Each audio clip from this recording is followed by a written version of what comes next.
mas eu queria ouvir um panorama seu, um cenário, para saber o que isso, quais são as consequências de curto prazo para o Brasil, porque a gente tem uma série de números que vão mudando, né? O petróleo vai subindo, de repente vai dar uma caída. O dólar agora deu um mergulhinho e tal.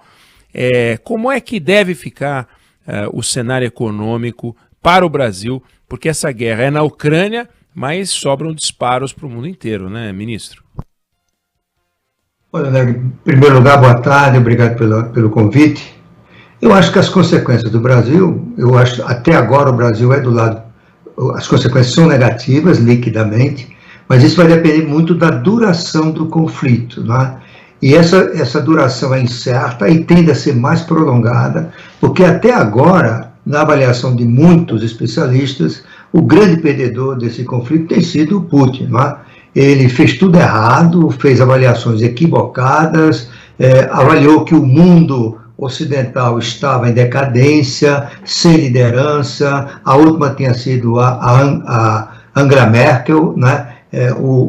O Biden tem boatos em Washington que ele está com problema de demência, o Boris Johnson no Reino Unido enfrentando o problema daquelas festinhas que ele dava na época que todos os britânicos estavam em casa e tudo mais. E o Macron, o presidente francês, tinha dito que a OTAN era um cérebro doente, ou coisa parecida, né? A reação foi exatamente o contrário do que o Putin pensava. Ou seja, o Ocidente se uniu, os 7 grandes se coordenaram, a OTAN restabeleceu o papel que ela teve no passado, né, de força, de coordenação e de capacidade de reação à ameaça, né? O Putin, por outro lado, avaliou mal o presidente da Ucrânia, né, o Zelensky, que tinha 25% de popularidade, um comediante sem liderança, seria facilmente derrotado, né? Aconteceu exatamente o contrário. O Zelensky se revelou um grande líder, mobilizador da sociedade ucraniana na resistência ao invasor, né? Se tornou uma figura internacional prestigiada, falando para os parlamentos mais importantes do mundo. Hoje, o Putin é o vilão e o Zelensky é vamos dizer, o líder, né? É o mocinho dessa história.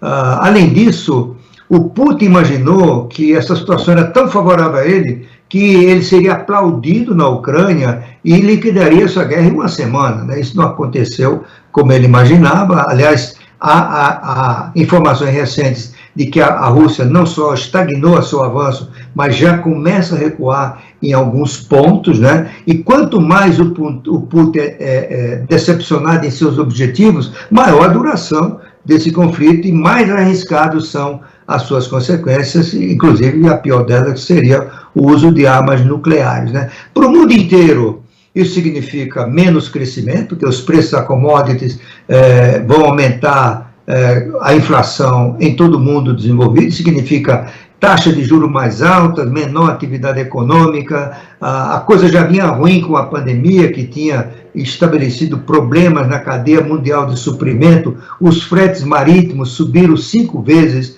algumas indústrias começaram a paralisar por falta de partes, peças, componentes, chips, componentes eletrônicos e assim por diante, né? Portanto, e finalmente, sinais de que essa guerra vai levar a um recuo na globalização. E o recuo na globalização vai significar menor eficiência econômica no mundo, menor potencial de crescimento. Ou seja, um mundo pós-conflito é um mundo pior do que aquele de antes do conflito. No Brasil, eu enxergo consequências em 4 áreas.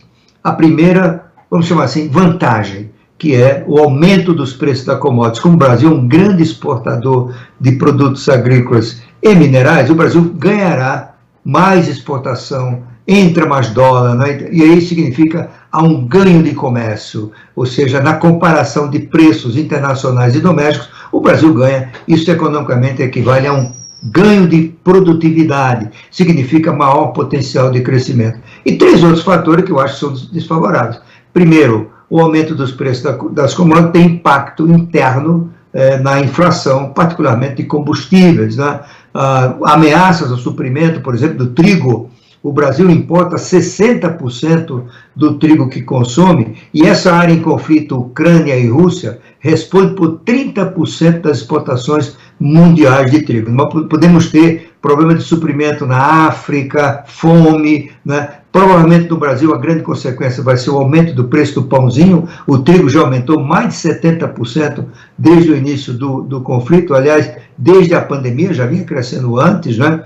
Tem a inflação significa que o Banco Central vai aumentar a taxa de juros, a taxa Selic já está aumentando, provavelmente vai terminar em 12,75% ao ano, os mais pessimistas falam acima de 13%, mais taxa de juros significa menos crescimento, que é o terceiro elemento, né? E menos crescimento, vamos dizer, tem uma componente, além desses quatro, que é um componente político.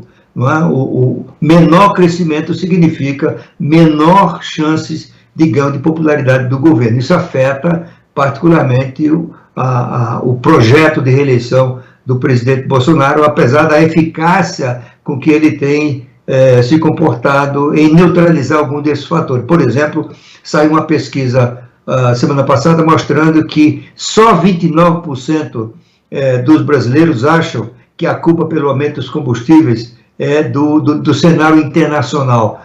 Mais de 20% acham que a culpa é dos governadores, mais de 20% acham que a culpa é da Petrobras. Então, o Bolsonaro tem sido bem sucedido em espalhar fake news em torno dos combustíveis. Mas eu diria que no resultado final, eu acho que é mais difícil para ele se reeleger.